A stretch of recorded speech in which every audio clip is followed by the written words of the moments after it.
About 121 years ago, though, the World's Fair was just about to open. In 2 weeks from today, roughly, it would open back in 1904. And they still had one heck of a lot of construction to do. And not everything was open on opening day, unfortunately, but by the middle of May, everything pretty much did get finished up.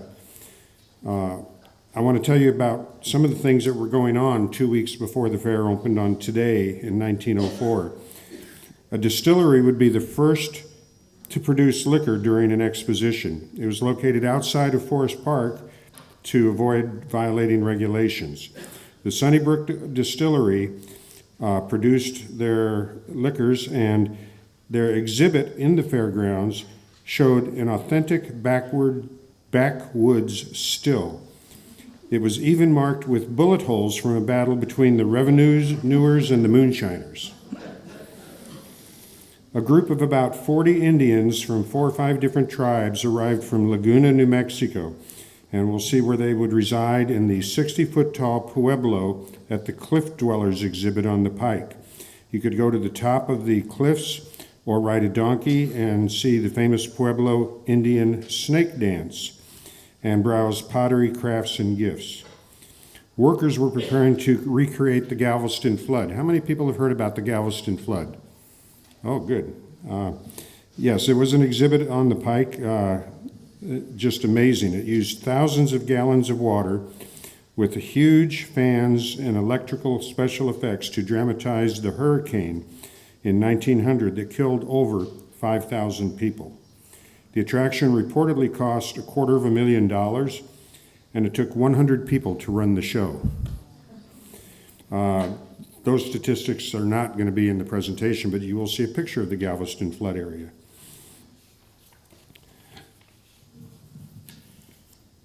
So let's see, I took care of that, and took care of that. So we're going to take today a trip on the Pike. As the 20th century began, America was undergoing a rapid and major transformation.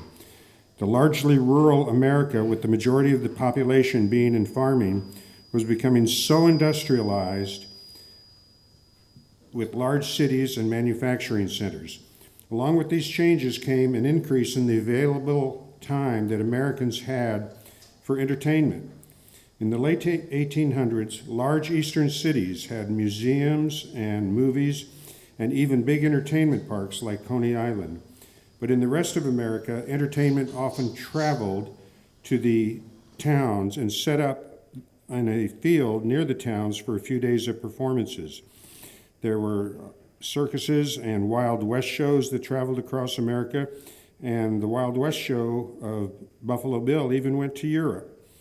They put on large cowboy and Indian extravaganzas, traveling across the U.S. and Europe, celebrating the vanishing frontier of America. But another type of entertainment captured the attention of America. The Victorian-era World's Fairs displayed the products and culture and art from countries from around the world, and even put foreign people on display.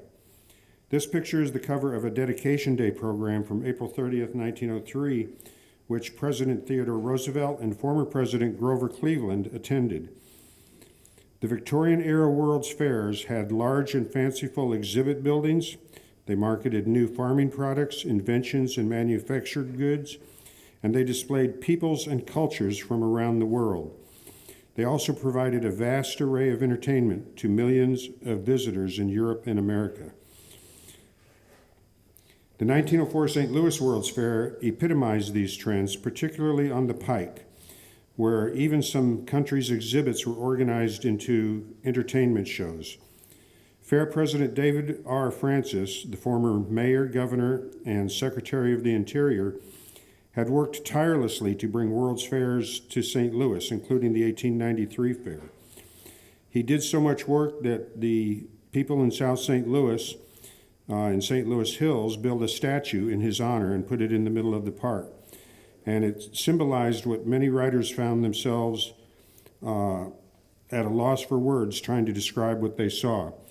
By the way, the statue of David R. Francis was done by Harry Weber, who did a lot of famous statues from Chuck Berry to a lot of the ball players around the park. the heroes return down on the riverfront, etc. It's a very neat statue to go see. He was thought to be the most famous St. Louisan without a statue 10 years ago, and they raised money to build that statue. So the Pike was described in one diary as indescribably grand, filling nearly 2 square miles, and including the western half of Forest Park. It stretched west to what is today Skinker. And I'm going to show you, if I can get my little pointer here. Here's Forest Park today with some of the main features drawn and some of the major streets labeled in blue.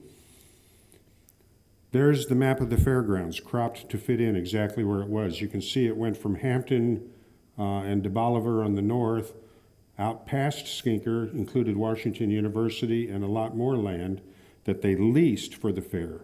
So if you say the fair was in Forest Park, you're only half right. Half of the fair was in half of Forest Park. The other half was out here on the leased land, which included the land north of Lindell in the orange, which is where the main part of the Pike was. Pike performers were featured as part of an opening day parade on April 30th, 1904, going past the Louisiana Purchase Monument with people from countries all around the world. You can see the Indians in full headdress and regalia in the parade.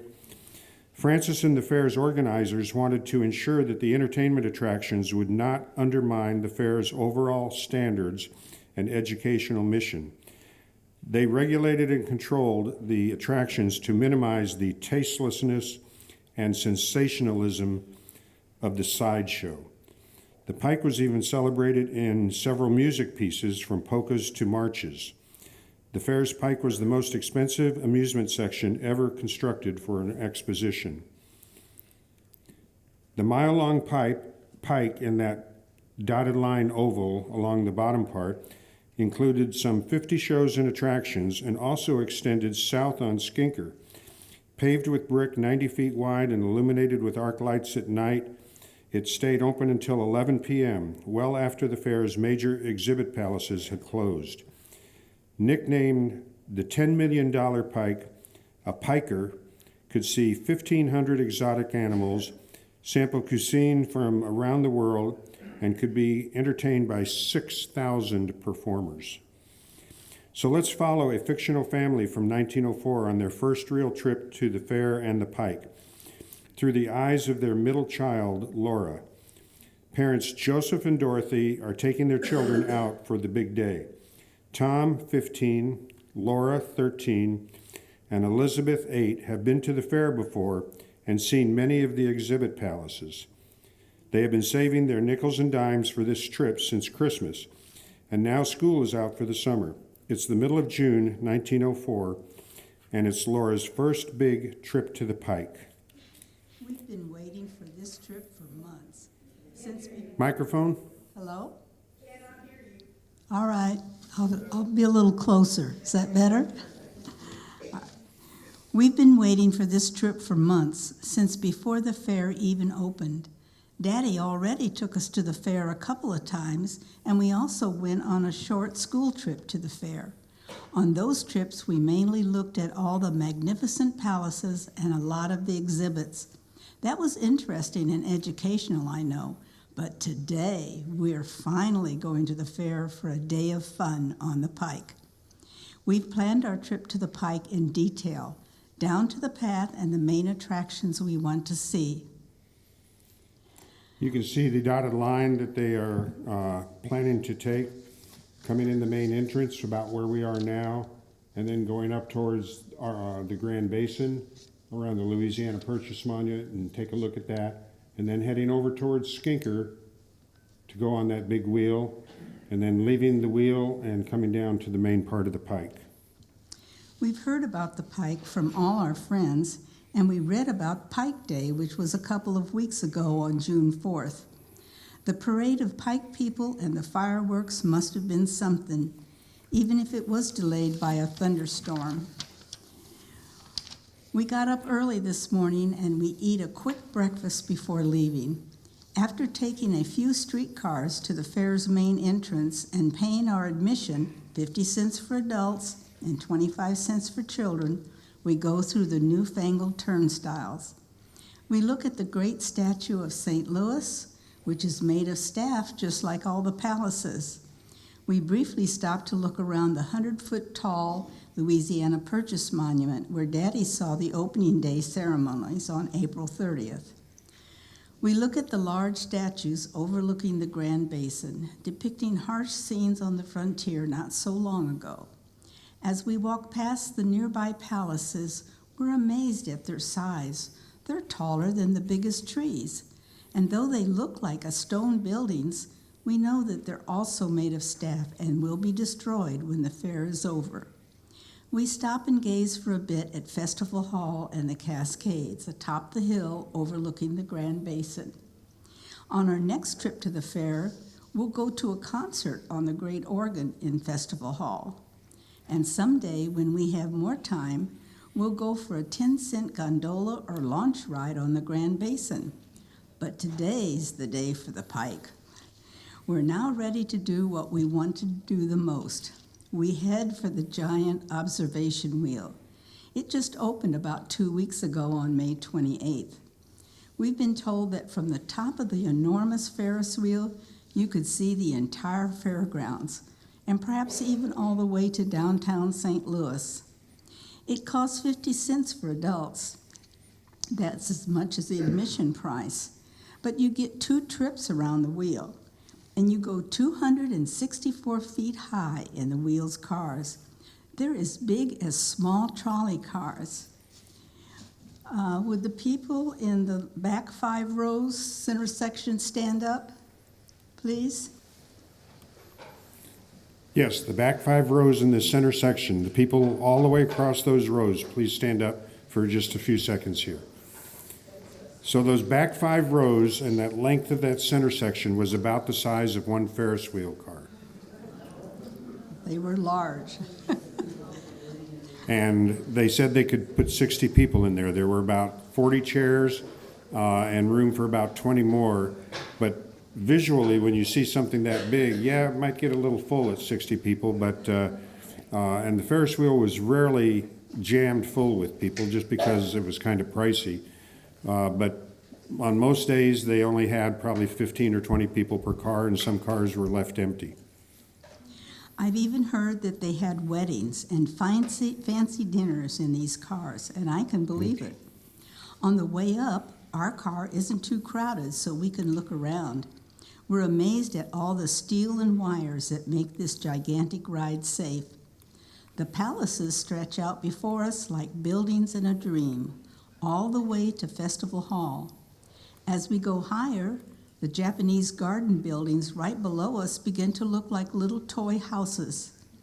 From the top, we can see for miles and miles over to the Washington University, the foreign buildings, and University City, the E.G. Lewis Women's Magazine building. We can even see across to the Pike, where all the neat attractions are, and even some buildings way over in St. Louis. The view south along Skinker is fantastic, and a bit scary too. Coming down for the last time, we can see the giant floral clock to the west. The end of the ride is a bit sad, but it was well worth it. Leaving the great wheel, we head for the main part of the Pike. We hear the sounds of the Boer War behind us with the fake gunfire from 600 soldiers who recreate the great battles of the Boer War. This happened in South Africa in 1899 through 1902. But we have much more fun things to see and do. On the way to the main part of the Pike, we pause and take a look at an attractive ride that promised a realistic village from New York to the North Pole on a 200-foot ship called the Discoverer. It was complete with chilled cold air. This is a ride that we might come back to later, but it turns out we really didn't have enough time. As we finally enter the west end of the Pike, we're surrounded by several of the Pike's largest attractions, One magazine reporter described the Pike. You look up a broad paved highway, lined from beginning to end with bizarre-looking edifices, lined with a dense crowd. You see and hear a babble of strange tongues, the sound of unfamiliar instruments, the noise of many bands, the roar of animals from many climes, the voice of the barkers hawking the various entertainments. And each of the major attractions on the Pike has a crowd in front listening to the cry of the barker. A newspaper article had described their spiel. Listen to his convincing logic, his masterful argument, his glowing eloquence, and seductive, alluring invitation to witness the best show on the grounds. Somehow we have fallen under his influence, and we find ourselves drifting to the sphere of his influence. It is worth the price of admission to hear this Pike orator.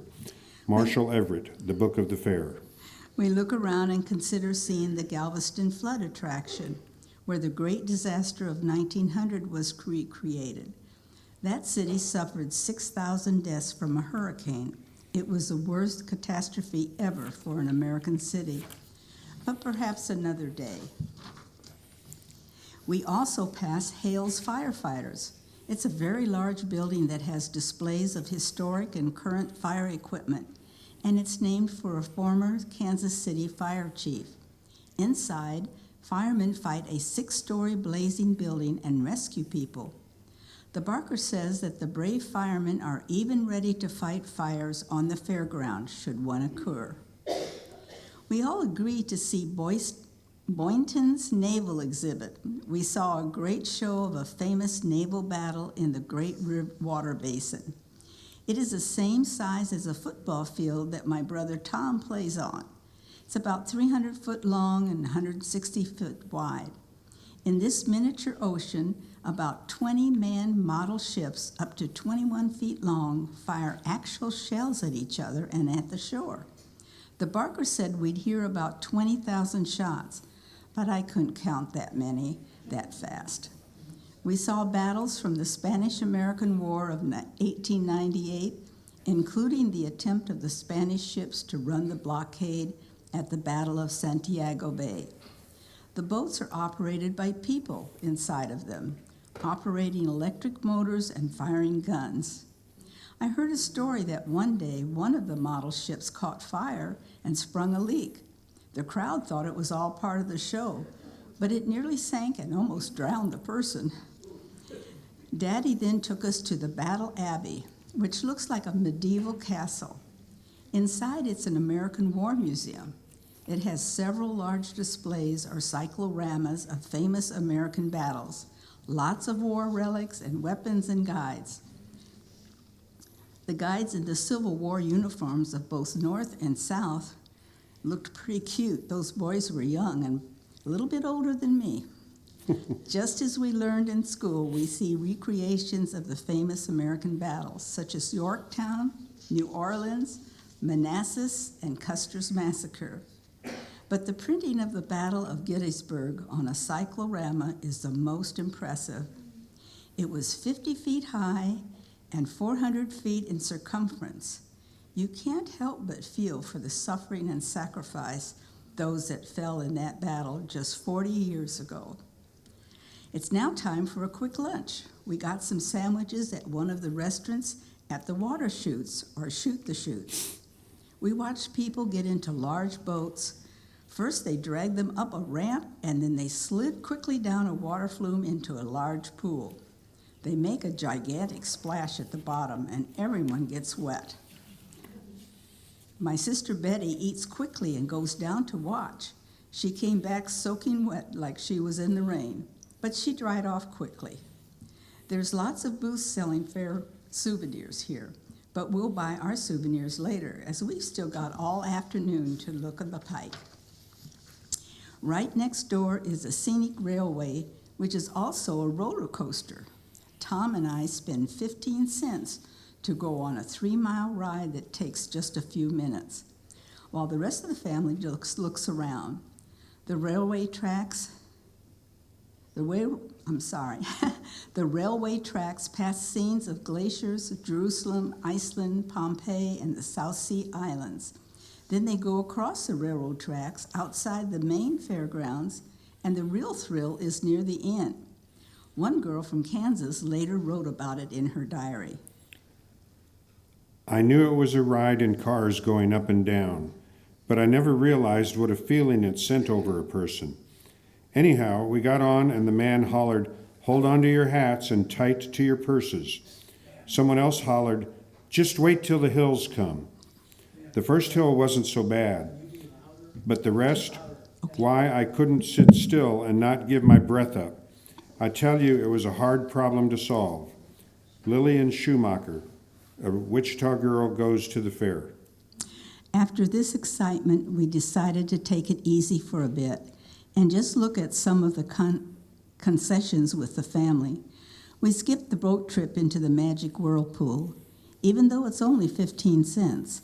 From the entrance, we can see the boats descending around a 60-foot fountain into the Cascades, where we've heard there's tropical gardens. The smartest horse in America, Jim Key, was right here on the Pike. The Spieler claimed this horse could read, write, spell, answer math questions, run a post office, perform shopping chores, and answer Bible questions. We paid 15 cents for the half-hour show, and we were truly amazed. We never could figure out if Jim Key was being signaled by his trainer or if he really was smarter than Elizabeth, who's 8 years old. The show also urges us to treat animals humanely. Nearby were several more attractions that beckoned us to visit faraway or strange lands, such as the Chinese village. We had magicians, a bazaar, restaurant, and a tea house. The American Indian cliff dwellers of the southwestern U.S. with their strange multi-level houses. The barker at Alaska's Eskimo village nearly enticed us in. It looked like a gigantic iceberg. He said we could see dog sleds, glaciers, totem poles, and igloos, and that we could pan for gold. One of the Eskimo children was Nancy Columbia, who was born at the Chicago Fair of 1893 and was now at her third World's Fair. She must have been about 9 or 10. We decided to see the streets of Cairo for 25 cents. It's a large and impressive attraction, and the barker puts us under his spell of words, telling us that this exhibit is bigger than the Egyptian exhibit at the Chicago Fair. It has 26 buildings, 67 sales booths, and many other entertainments. When we get inside, we see lots of camels, donkeys, monkeys, snake charmers, street musicians, and entertainers all over the place. We spend quite a while just looking around at the strange people, but we avoid being taken in by any of the vendors. A trained monkey entertains us for a few minutes. He kept a nickel, but he threw the copper penny back at us.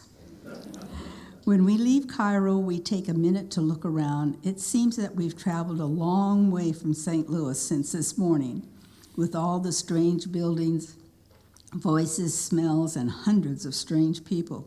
They're from all over the world, dressed in strange clothes, talking in foreign languages, but it all seems so normal here on the Pike. We even heard that many of the performers live on the Pike for weeks or months at a time. We went to see the baby incubators that are protecting the lives of many tiny babies. We learned in school that being sanitary around babies makes them healthier and more likely to survive an early birth. We next picked a small ride to go on right next door. Mom, Dad, and Betty go on the Golden Chariot, which was one of the most beautiful rides I ever saw. But Tom and I chose to go to the circle swings. There's no picture of them, but it was a large set of swings that spun around a tall central column. When I got off the circle swing, I felt like that girl from Wichita who said, "My, what a feeling passed over me. We went in it and talk about flying. Well, I never in all my life was on such a high pedestal as I was then. But we all got out safe and sound." Lillian Schumacher. We saw the deep sea divers attraction with a giant tank of water with undersea rescues. We passed on the Siberian Railway, taking a train trip all the way across Russia because it didn't interest us very much. We saw cowboys and Indians outside of the Frederick T. Cummins Wild West show. It had famous Indian chiefs, Indians from 51 tribes, and cavalry and mounted armies from around the world. The Congress of Rough Riders performed staged exhibitions of frontier battles. Daddy thought this was a bit violent for us, city folks, and it was a long show, so we didn't much mind not seeing it, since there were so many more things that we wanted to see. Now there are two neat attractions right across from each other, and we can't decide which to see. Mom really wants to see the Palace du Costume, and the rest of us want to see creation. So Mom took Betty with her, and we split up for an hour. We'll meet afterwards at the next restaurant for a snack and to share stories. We've heard that Voltaire's creation is the best attraction on the Pike, and expensive too. 50 cents. That's as much as it cost us to get into the whole fair. 25 cents for children. It has a large blue dome and featured a giant angel at the entrance. The Barker said we would see the earthly works of God, a journey to ancient lands, and finally the 6 days of creation of the world. I was a bit skeptical, but my friends had said that this was a neat ride, and I just had to see it for myself. Creation was moved to Coney Island after the fair. After we paid our admission, we got into a boat and took a trip around the inside of the dome. We floated past pictures of the Grand Canyon, of the Colorado River, Yosemite Park, Alaska, and then we went backwards in time through forest, volcanoes, to prehistoric times, and we saw primeval man. Then we got out, we descended some stairs and saw various illusions, such as living, talking heads without bodies. After another boat ride through a labyrinth, we floated by ancient countries and cities: Egypt, Assyria, Greece, Rome, China, Japan, Spain, France, and England. After that journey, we climbed some stairs up to a platform and saw the 6 days of creation of the world. We saw the earth being formed, the waters and dry land, the trees and grass, the sun, moon, and stars, birds and fish, and finally, man and woman created in Eden. It was all quite inspiring. When we met Mom and Betty for our snack at the restaurant, they told us about the Palace of Costumes. They saw 30 scenes of fashion from ancient Rome to the present, complete with period furnishings and costumes. They even saw Napoleon watch Josephine on the eve of the coronation 100 years ago. And then Mom said she loved seeing the last display of the latest fashions from Europe, the most famous Paris designers, and all over the new hairstyles, on even the new hairstyles. We all like new hairstyles. Leaving the restaurant at Old St. Louis, there were several more attractions of lands near and far that we didn't quite have time for right now. Old St. Louis recreated the villages of St. Louis 1803, when the Louisiana Purchase was made with forts, stockades, bands, and an arena for displays of skilled horsemanship, dangerous high wire acts, and other feats of skill. Paris and the French village showed this culture at its most fun. Fair Japan looked very interesting. Its large entrance pagoda was a replica of the Temple of Nikko Gate about 80 miles from Tokyo. The Barker talked of skilled acrobats, the bazaar, the imperial gardens of Mikado, and geisha girls. We even heard the Barker talk about the spider dance, where the dancers wove strings all over the stage, but were eager to move on. On a historical note, after the fair, the entrance pagoda to Fair Japan was moved to Forest Park Highlands Amusement Park on Oakland Avenue. It was used as a bandstand. It had red columns and was outfitted with many electric lights. This remnant of the fair was replaced in 1939 by a less ornate pavilion. Unfortunately, it burned down in the 1963 fire that destroyed most of the highlands. It is now the site of the Forest Park Community College. But back to Laura and her 1904 family. We also talked about seeing the hereafter, which claimed to show a vision of two worlds, heaven and Hades. The Barker said we'd see a descent into Hades, complete with fire, tortured inhabitants, and Satan himself. We heard stories that Satan was so scary that children confessed their sins and lies. Then, after crossing the river of death in Sharon's boat, we would pass through solid rock to see heaven. But after seeing creation, we were unconvinced that this could be any better. So we skipped this attraction in favor of something we had heard a lot about: Hagenbeck's Zoo, Circus, and Animal Paradise.